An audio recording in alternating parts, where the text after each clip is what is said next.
Hello साथियों, स्वागत है आप सभी का ड्रीम कैंपस एजुकेशन प्लेटफॉर्म पर। सबसे पहले एक महत्वपूर्ण सूचना कि आपकी डिमांड पर एथिक्स का जो आप चाहते थे कि एथिक्स को फिर से शुरू किया जाए, तो एथिक्स को फिर से सीजी सर ने शुरू कर दिया है। आप जाकर उस महत्वपूर्ण सेशन को देख सकते हैं। चलिए स्टार्ट करते हैं आज के सेशन को। आज के सेशन में वहीं हम अपने जो जियो पॉलिटिक्स है वहीं से अपने मुद्दे को उठा रहे हैं। और ऐसा कैसे हो सकता है कि इंडिया के परिप्रेक्ष्य में अगर कोई जियो पॉलिटिक्स का मुद्दा इस वक्त चर्चा में आया और उसमें ट्रंप का हिस्सा न हो या ट्रंप का हाथ न हो, ऐसा नहीं हो सकता है। तो फिर से वही रणनीतिक चुनौतियां और अवसर, एक समग्र विश्लेषण।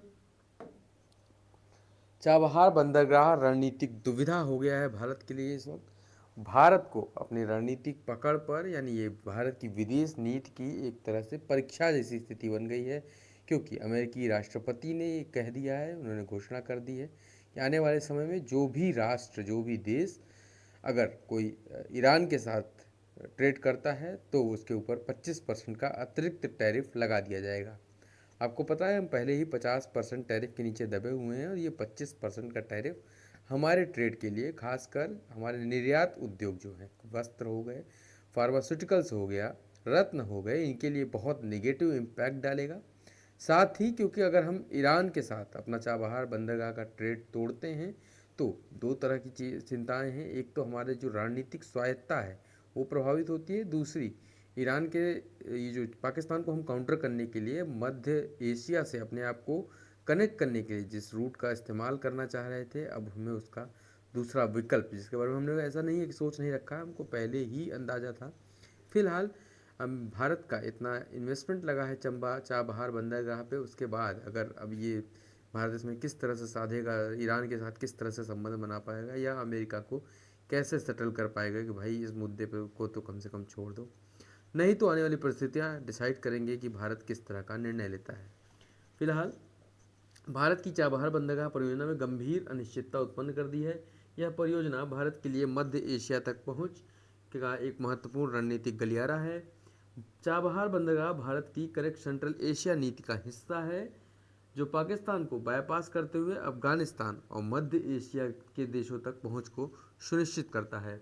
अमेरिकी प्रतिबंधों के बीच इस परियोजना की निरंतरता भारत की कूटनीतिक परीक्षा होगी कि भारत इस परियोजना को निरंतर रख पाता है या भारत ब्रेकडाउन करता है। आपको बता दें कि अभी वेनेजुएला के साथ जो हुआ आपने देखा, इसके पहले ट्रंप ने ऐसी ही शर्त भारत के ऊपर थोपी थी वेनेजुएला के साथ ट्रेड करने को लेकर कि अगर आप वेनेजुएला के साथ ट्रेड करते हो तो हम आपके ऊपर टैरिफ लगा देंगे। भारत वहाँ पर एक कदम पीछे हट गया था। भारत ने वेनेजुएला के साथ ट्रेड बंद कर दिया था। उसका इम्पैक्ट हमारे ऊपर हुआ, लेकिन आप ये समझिए कि दो जगह से इम्पैक्ट होने वाला है। एक अमेरिका की तरफ से इम्पैक्ट होने वाला है, और एक वेनेजुएला से अगर हम माल लेते रहें या माल छोड़ें उस तरह का इम्पैक्ट। तो इसमें से जो ज़्यादा प्रभावी होता है हम उसकी तरफ बढ़ते हैं कि भाई ठीक है, थोड़ा नुकसान होगा लेकिन कम से कम ज़्यादा नुकसान तो नहीं होगा। तो हमने वेनेजुएला के साथ ट्रेड छोड़ दिया था, और ट्रंप ने उसके परिप्रेक्ष्य में हमारे ऊपर टैरिफ नहीं लगाया था। लेकिन अब वही दुविधा फिर से खड़ी हो गई है ईरान के साथ। ऐसा नहीं है कि पहली बार हुआ है, ट्रंप इसके पहले भी कई बार ईरान के साथ भारत के संबंधों को तोड़ने पर दबाव बना चुके हैं, और भारत ने पूर्व काल में ऐसा किया भी है जब ईरान के साथ उसने ट्रेड बंद कर दिया हो। लेकिन इस वक्त ये जो मुद्दा है ये सामान्य नहीं रह गया है, अब ये विशिष्ट हो गया है। यानी अब ये दादागिरी तरह की बात हो गई है कि आप दादागिरी कर रहे हो कि आप तुम इससे बात मत करो, तुम इससे मत खरीदो, तुम उससे मत खरीदो। तो अब भारत को ज़रूरत है एक कठोर प्रतिक्रिया देने की, साथ ही एक वैकल्पिक मार्ग तलाशने की। यानी अमेरिका का अब हमें वैकल्पिक मार्ग तलाशना है। ऐसा नहीं है कि हम ऐसा कर नहीं रहे हैं। आपको बता दें कि अभी आज के ही सेशन में हम पढ़ेंगे कि पूरी दुनिया इस वक्त चाइना+1 की रणनीति पे काम कर रही है। चाइना+1 की रणनीति चाइना+1 की रणनीति का मतलब है सभी, क्योंकि भाई चाइना का विकल्प फिलहाल तो कोई नहीं है। तो सभी देशों का ये मानना है कि चाइना तो हमारा एक इन्वेस्टमेंट हब है ही, साथ में अब +1 की रणनीति मतलब उसमें एक और इन्वेस्टर को जोड़ना चाहिए, एक और हब को, एक और क्षेत्रीय इकाई को जोड़ना चाहिए, जिससे भारत के रूप में जोड़ा जा रहा है, यानी चीन प्लस भारत। यानी कि जो हमारा इन्वेस्टमेंट चीन में है या हम चीन से इन्वेस्टमेंट लेते हैं, लेकिन अब हम भारत को भी सपोर्ट करेंगे, क्योंकि हमें फ्रेंड शोरिंग की ज़रूरत है। आपको हमने फ्रेंड शोरिंग और फॉर फ्रेंड दोनों की घटना बता चुके हैं आपको। आपको आज एक नया कॉन्सेप्ट बताएंगे नियर शोरिंग की। नियर शोरिंग का मतलब होता है, जैसे हमने आपको पहले बताया था,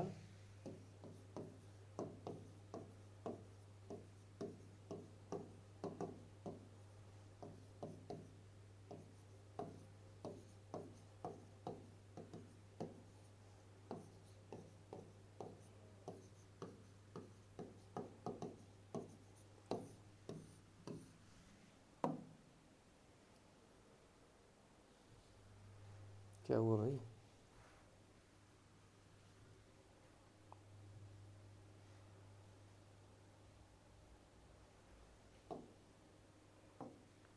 इस तरह समझिए इसको।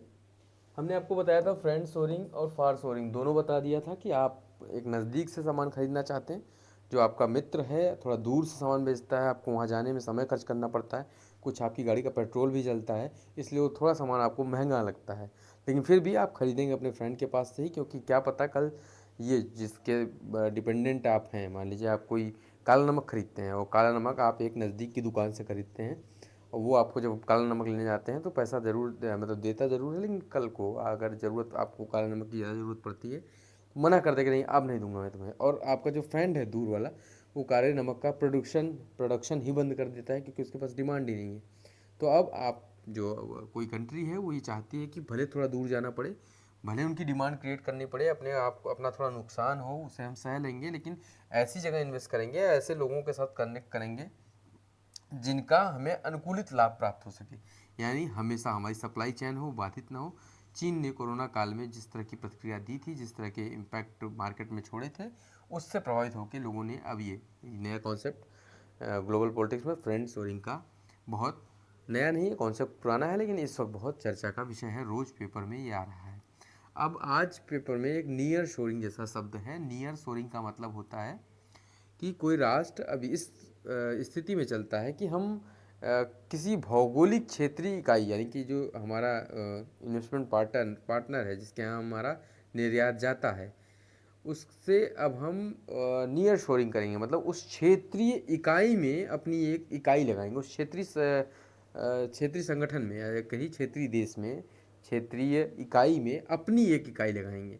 यानी कोई कंपनी जो होगी वो भारत जैसे राष्ट्र में अब अपना खुद का हब खोलेगा, वहाँ पे प्रोडक्शन हाउस बनाएगा, ताकि भारत में प्रोडक्शन हो सके। और ये जो दूर का कॉन्सेप्ट है कि आपको ले आना पड़ता है, दूर तक बेचने जाना पड़ता है या दूर तक खरीदने जाना पड़ता है, इससे बचा जा सके, जिससे वस्तुओं और सेवाओं की लागत में भी कमी हो सकेगी, साथ ही वो निरंतरता उनकी बनी रह सकेगी। उसी को देखते हुए फिलहाल प्रमुख चिंताएं इसमें क्या है, आर्थिक दंड की स्थिति, अगर भारत आज्ञा इसे कह सकते हैं, ट्रंप की आज्ञा का उल्लंघन करता है तो भारत के ऊपर आर्थिक दंड लगेगा, मध्य एशिया तक पहुंच बाधित होगी भारत की, वैकल्पिक मार्गों की खोज की आवश्यकता है। आपको पता है ईरान भारत संबंधों पर दबाव बढ़ रहा है इस कार्यवाही से, देखते हैं भारत किस तरह से इसमें उत्तर देता है।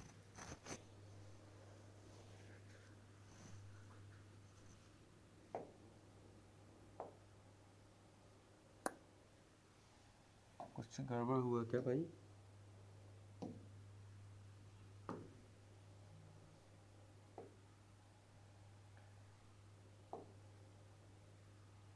भू रणनीतिक विकल्पों और चुनौतियों की बात कहते हैं तो चाबहार का विकल्प हमें खोजना है। INSTC गलियारे के माध्यम से वैकल्पिक मार्ग तलाशना अब और भी आवश्यक हो गया। हम पहले भी इसे कर रहे थे, लेकिन इस वक्त ये हमारी ज़रूरत बन गया है।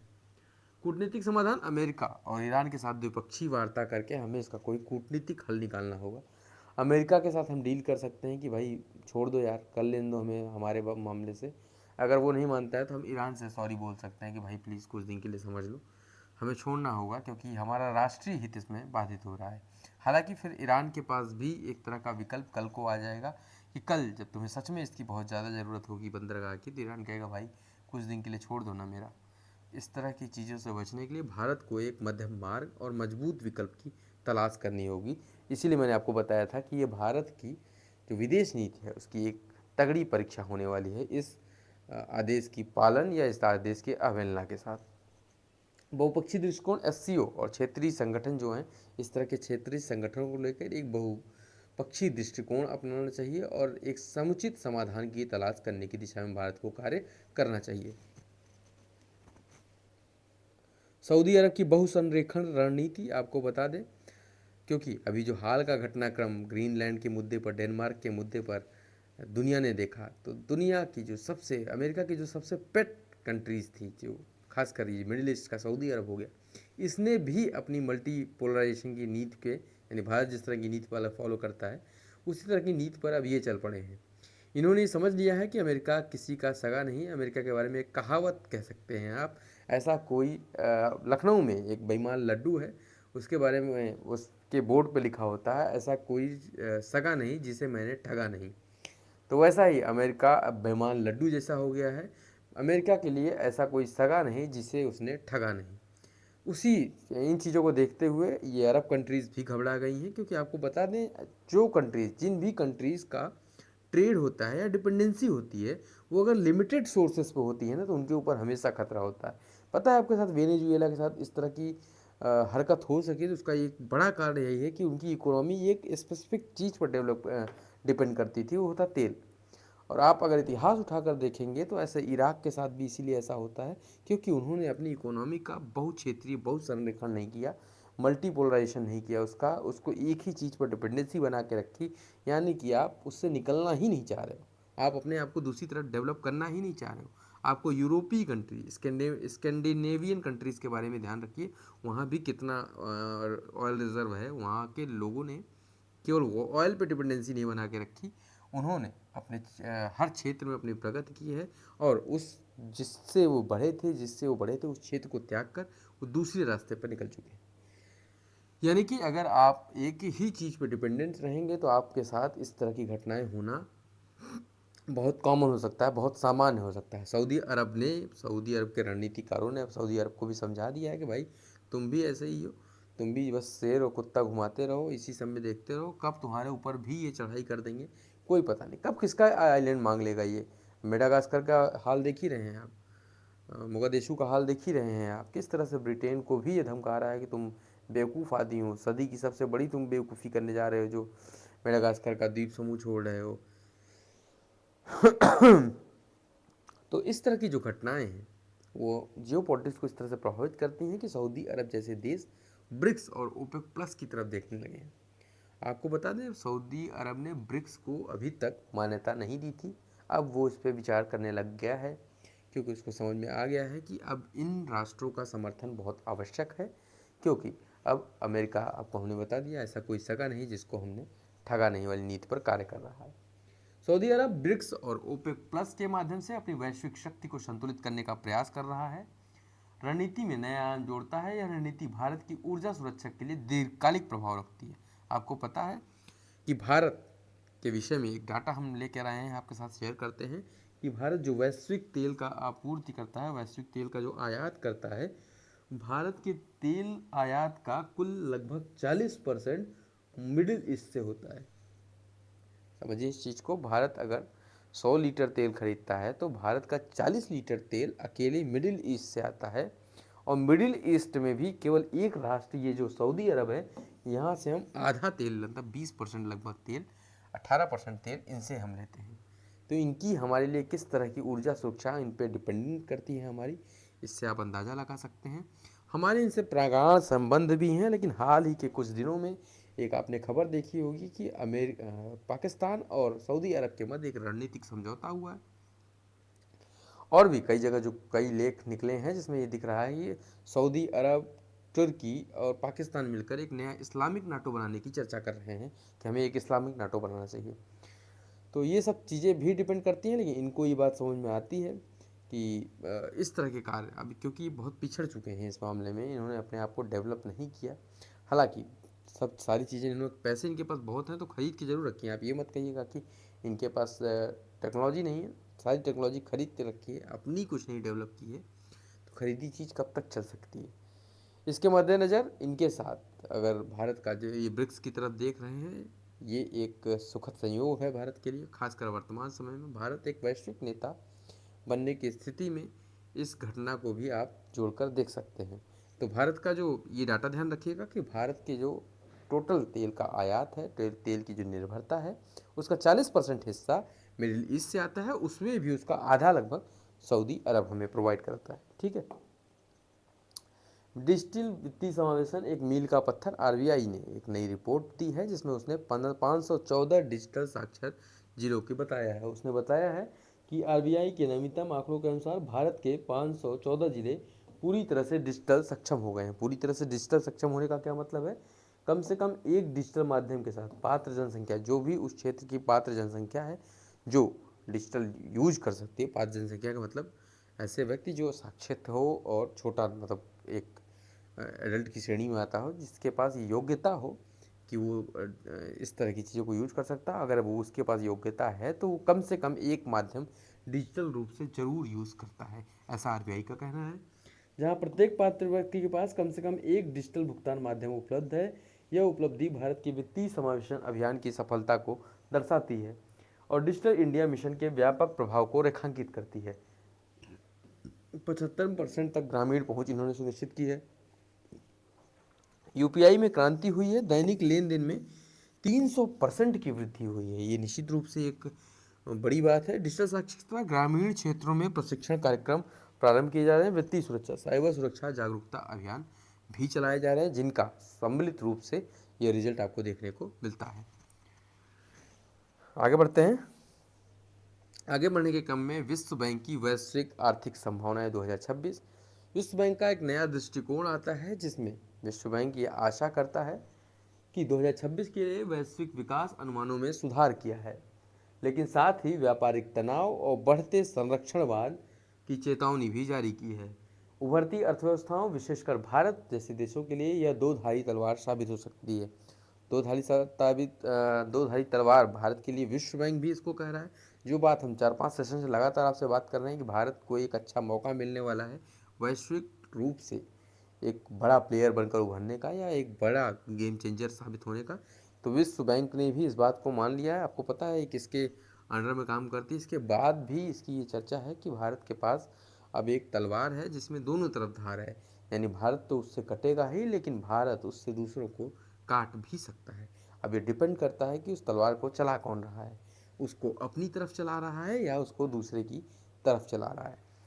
यहाँ कहने का मतलब है कौन चला रहा है? हमारी जो फाइनेंस का पॉलिसी है, या हमारी जो विदेश नीति है, हमारी जो फॉरेन पॉलिसी है, ये सारी चीज़ें मिलकर डिसाइड करेंगी। हमारी सरकार डिसाइड करेगी, हमारे विदेश मंत्री और हमारे प्रधानमंत्री डिसाइड करेंगे अब इस तलवार को हमें किस तरफ चलाना है।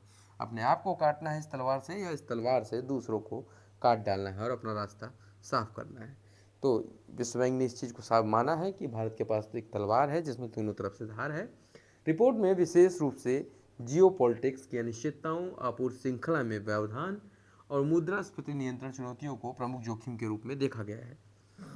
आपको बताएं कि ये जो 3 चीज़ें यहाँ लिखी हुई हैं, जियोपॉलिटिक्स की जो अनिश्चितता है, आपूर्ति श्रृंखला में जो व्यवधान है, आपूर्ति श्रृंखला में व्यवधानों पर हम लगातार चर्चा करते हैं कि अब सबको ट्रेड में अपने चेन का, जो अपनी उनकी ट्रेड चेन है, उसको बना कर रखना है। इसके लिए वो अन्य राष्ट्रों की तरफ भी देख रहे हैं, जैसे भारत की तरफ भी देख रहे हैं, क्योंकि भारत एक बड़ा लोकतंत्र है, एक विश्वसनीय देश है। ऐसे में ज़रूरत है कि हमारे साथ ट्रेड करें। यूरोपीय कंट्री हमारे साथ फ्री ट्रेड एग्रीमेंट के लिए तैयार हैं। वो प्रयास कर रही हैं कि जल्दी ही भारत के साथ फ्री ट्रेड एग्रीमेंट जैसी चीज़ें हो जाएं। और क्योंकि अब उनको भी पता है। अच्छा, आपको एक डाटा दिखाते हैं जिससे आपको अंदाज़ा लगेगा उनकी स्थिति क्या है। तो आप ये देख पाएंगे, ये वैश्विक जीडीपी जो है, इसका एक डाटा है। ये वैश्विक जीडीपी जो है वो लगभग 3.25% के आसपास कहीं लाई करती है, जबकि भारत की जीडीपी जो है वो लगभग 7% के आसपास लाई करती है। चीन की जीडीपी लगभग 4.5% पे लाई करती है। उभरते बाजार जो और हैं, ब्राज़ील है, साउथ अफ्रीका है, वो भी लगभग 3.5-4% पर लाई करते हैं। तो अब आप इससे इस तरह से समझिए कि यानी कि सारी बात जो एवरेज निकल के बढ़ा रहा है वो तो ये है।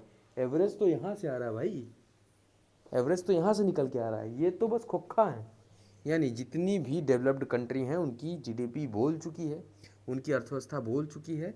अमेरिका ने उन पर ऐसा हाथ उठा दिया है, उनके पास कुछ है नहीं अब कुछ ज़्यादा खर्च करने के लिए। तो अब उनको ज़रूरत है हमारी। उनको किसकी ज़रूरत है? हमारी। और हमको किसकी ज़रूरत है? हमको ज़रूरत है इनकी भी, इनकी भी और इनकी भी। और माफ़ कीजिएगा, हमारी ज़रूरत है हमारी इनको भी ज़रूरत है, इनको भी ज़रूरत है और इनको भी ज़रूरत है। और हमको किसकी ज़रूरत है? तो हम आपको बता दें कि हमारी ज़रूरतें जो पूरी हो सकती हैं वो हम खुद ही अपनी ज़रूरतें पूरी करने में सक्षम है, अगर ऐसी ज़रूरत पड़ती है। आपको बता दें, इसीलिए भारत मेक इन इंडिया की तरफ तेज़ी से कदम बढ़ा रहा है।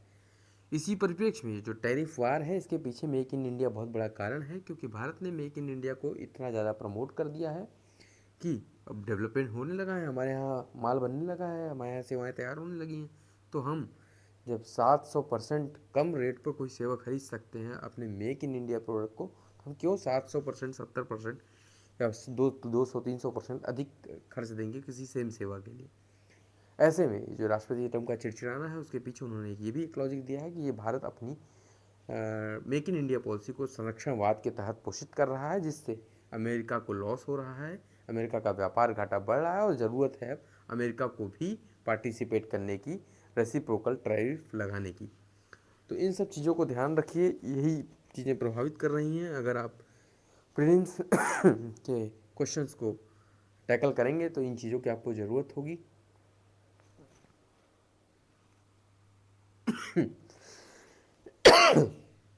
प्रमुख आर्थिक जोखिम और संरक्षणवाद का खतरा हमने आपको बताया। आपूर्ति श्रृंखला का पुनर्गठन, आपूर्ति श्रृंखला के पुनर्गठन में हमने आपको सेशन के स्टार्ट में ही बताया था, चीन प्लस वन रणनीति के तहत भारत विनिर्माण हब बनने का अवसर प्राप्त कर रहा है कि भारत अब वैश्विक स्तर पर विनिर्माण मैन्युफैक्चरिंग का हब बने, यानी जो अभी चीन बना हुआ है भारत उसको प्रतिस्थापित करे और वहाँ पर अपनी एक मजबूत जगह बना सके। मुद्रास्फीति प्रबंधन, वैश्विक मुद्रास्फीति दबाव और ब्याज दर नीतियों का सतत संतुलन आवश्यक है। निवेश आकर्षण, भारत को आवश्यक है कि वो निवेश को आकर्षित करे, इसके लिए अपने कानून को सम्मत करे, अपने बुनियादी ढांचा को विकसित करे और अपने यहाँ एक हेल्दी इन्वायरमेंट बनाए कि निवेश आकर्षित हो सके। बाकी विश्वास की बात है, विश्वास है तभी तो लोग आपकी तरफ भागना चाह रहे हैं, आपकी तरफ आना चाह रहे हैं। भारत का पहला निजी उपग्रह संयंत्र पामनारो संयंत्र बहुत महत्वपूर्ण है। ये प्रीलिम के पॉइंट ऑफ व्यू से गुजरात के साणंद में भारत के पहले एकीकृत निजी क्षेत्र के उपग्रह संयंत्र पामनारो की आधारशिला रखी गई है। अजिस्ता स्पेस, ये इंपॉर्टेंट है, द्वारा विकसित यह परियोजना भारत के अंतरिक्ष क्षेत्र में निजी भागीदारी के नए अध्याय को शुरुआत करती है। तो भारत का पहला निजी उपग्रह संयंत्र कहाँ? गुजरात के साणंद में स्थापित हो रहा है। अजिस्ता स्पेस इसे विकसित कर रही है। यह संयंत्र प्रतिवर्ष 50 छोटे उपग्रहों का निर्माण करने में सक्षम होगा, जो संचार उपग्रह होंगे और जो सुदूर संवेदी उपग्रह होंगे, इस तरह के उपग्रहों का ये निर्माण करेगा। इसरो का पुनः प्रयोज्य प्रक्षेपण यान पुष्पक, नाम इसका बहुत महत्वपूर्ण है। इसरो का जो रीलॉन्च व्हीकल है उसका नाम है पुष्पक। इसके जब ये लागू हो जाएगा, जब ये चल काम करने लगेगा, तो इसके बारे में कुछ बुनियादी बातें आपको बता दें कि लागत जो है वो 70%, पहले ही इसरो की लागत बहुत कम है। आपको याद होगा मिशन मंगलयान, जिसे 6000 करोड़ में नासा ने किया था, उसे इसरो ने 600 करोड़ में कर दिया था। उसके बाद जब ये RLV आ जाएगा, रीलॉन्च व्हीकल आ जाएगा, तो वो 600 करोड़ में 70% और लागत में कमी आ जाएगी, जिससे आप सोच सकते हैं किस तरह का क्रांतिकारी परिवर्तन आएगा स्पेस टेक्नोलॉजी में, किस तरह से हम वैश्विक बाजार में अपनी स्थिति को मजबूत कर सकेंगे। आइए टॉपिक पे आते हैं। इसरो ने अपने पुष्पक रीलॉन्च व्हीकल विमान के स्वायत्त लैंडिंग प्रयोगों LEX-03, हम बताते हैं आपको LEX-01, 02, 03 के बारे में, श्रृंखला सफलतापूर्वक पूरी कर ली है। यह उपलब्धि भविष्य के अंतरिक्ष मिशनों की लागत में भारी कमी लाने की दिशा में एक महत्वपूर्ण कदम है। LEX-01 जो है उसका प्रारंभिक परीक्षण है, यानी ये 03 था, ये तीसरा परीक्षण था। प्रारंभिक परीक्षण में बुनियादी लैंडिंग तंत्र का सत्यापन किया गया था और प्रारंभिक डेटा का संग्रह किया गया।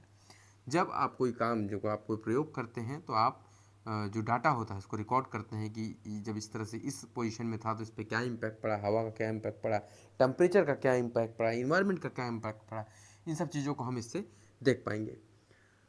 LEX-02 उन्नत क्षमता, जटिल पैतरेबाजी और सटीक नेविगेशन प्रणाली का परीक्षण हमने LEX-02 में किया था। पैतरेबाजी का मतलब है जब रीलॉन्च व्हीकल या एक लड़ाकू विमान से आप इसको जोड़ के देखिए, जब एक लड़ाकू विमान हवा में होता है तो वो करतब दिखाता है, पैतरेबाजी करता है, यानी वो हवा में घूम घूम कर गोल गोल घूमता है या ऊपर से तेज़ी से नीचे आता है डाइव मारता हुआ, फिर ऊपर की तरफ चला जाता है। ये सब पैंतरेबाजी है, इससे आपकी कैपेबिलिटी दिखती है, आपकी एरो स्पेस में किस तरह की टेक्नोलॉजी गुणवत्ता है वो दिखाई पड़ती है। तो LEX-02 में इसी पैंतरेबाजी को चेक किया गया कि अगर आवश्यकता पड़ती है। अच्छा, ये पैंतरेबाजी क्यों की जाती है? लड़ाकू विमान के सेंस में समझिए तो लड़ाकू विमानों में ये पैंतरेबाजी इसलिए की जाती है कि अगर आपके पीछे दुश्मन पड़ चुका है और आपको उस घेरे से निकलना है तो आपके पास इतनी फुर्तीलापन होना चाहिए कि आप मिसाइल को, क्योंकि जब जो मिसाइल जनरली जो एयर टू एयर मिसाइल होती हैं वो हीट सीकर होती हैं, यानी जो वायुयान चल रहा है अगर एक बार उसे टारगेट करके उसे लॉक करके फायर कर दिया गया तो वो मिसाइल उस वायुयान के हीट को सिक कर लेती है, सोख लेती है। तो इतनी गर्मी, क्योंकि सामान्य में तो इतनी गर्मी होती नहीं, जहाँ से वायुयान जाता है वो कि आपका एरो फाइटर प्लेन जाता है वहीं पे इतनी गर्मी होती है। तो वो जो मिसाइल होती है, हीट सीकर मिसाइल होती है, वो उसी हीट के पीछे भागती है, उससे गर्म। इसीलिए आप देखते होंगे कि फ्लेयर छोड़ते हैं जब कोई लड़ाकू विमान उड़ता है, पीछे उसके पीछे मिसाइल पड़ी होती है तो वो लोग फ्लेयर छोड़ते हैं। फ्लेयर क्यों छोड़ते हैं? क्योंकि फ्लेयर में भी हीट होती है और बहुत ज़्यादा हीट होती है उनमें। जब वो फ्लेयर ढेर सारे मार्केट में आते हैं तो मिसाइल कंफ्यूज हो जाती है कि असली टारगेट कौन सा था, ये फ्लेयर टारगेट है या जो आगे जा रहा है वो टारगेट है। कई बार मिसाइल कंफ्यूज होकर फ्लेयर से टकरा जाती है और अपने आप को ब्लास्ट कर लेती है और मिसाइल वहाँ से लड़ाकू विमान सुरक्षित निकल जाता है। तो यही पैंतरेबाजी का नमूना है, यही पैंतरेबाजी की ताकत है कि अचानक से एक वायुयान चल रहा है जिसके पीछे एक मिसाइल पड़ी हुई है, जब टक्कर होने को है तभी इस लड़ाकू विमान ने अपने दिशा को परिवर्तित किया और झटके में नीचे मुड़ गया और मिसाइल आगे की तरफ निकल जाती। फिर वो मुड़ के आई क्योंकि हीट सीकर है। लेकिन फिलहाल तो जहाज़ बच गया और अगर कोई और टारगेट, कोई पहाड़ है, कोई पर्वत है तो उससे जाकर वो मिसाइल टकरा जाती है और नष्ट हो जाती है। इसी तरह LEX-03 जो है वो पूर्ण स्वायत्ता, पूर्णतः स्वचालित लैंडिंग और पुनः उपयोग योग्यता का प्रदर्शन किया गया कि किस तरह से रीलॉन्च व्हीकल पुनः उपयोग के लिए काम करेगा। गीता प्रेस और कल्याण पत्रिका की विरासत, आपको बताएं 1926 में गीता प्रेस का गठन हुआ था। गृह मंत्रालय ने गीता प्रेस के कल्याण पत्रिका किसकी है? तो गीता प्रेस की है। कल्याण पत्रिका के ऐतिहासिक योगदान की सराहना की है। यह पत्रिका भारतीय आध्यात्मिक साहित्य के प्रसार में मील का पत्थर साबित हुई है। 1926 में स्थापित गीता प्रेस ने करोड़ों लोगों तक धार्मिक और आध्यात्मिक ग्रंथों का प्रकाशन किया है। 100 वर्षों की इस विरासत को सेलिब्रेट करते हुए गृह मंत्रालय ने एक सूचना पत्र जारी किया है। उत्तर प्रदेश शासन में नवाचार, उत्तर राज भवन जिसे आप राज्यपाल का निवास कहते हैं उसका नाम परिवर्तित करके उत्तर प्रदेश ने जन भवन कर दिया है। नाम परिवर्तन का उद्देश्य क्या है? नाम परिवर्तन का उद्देश्य है लोगों को जोड़ना, लोगों को कनेक्ट करना कि और किसी राजा का शासन नहीं, शासन लोकतंत्र का है, शासन जन का है। तो राजा का भवन नहीं है, ये जन का भवन है, ये आम लोगों का भवन है। UPI AI मिशन तकनीकी छलांग उत्तर प्रदेश की ही है। उत्तर प्रदेश सरकार ने क्षेत्रीय AI प्रभाव सम्मेलन में 2000 करोड़ रुपए के निवेश के साथ UPI AI मिशन की घोषणा की। इस महत्वाकांक्षी परियोजना के तहत 62 AI लैब और डेटा सेंटर बनाने की सिफारिश की गई है। इसी के साथ आज के सेशन को हम वाइंड अप करते हैं। मिलते हैं जल्दी ही आपसे नेक्स्ट सेशन में। Thank you.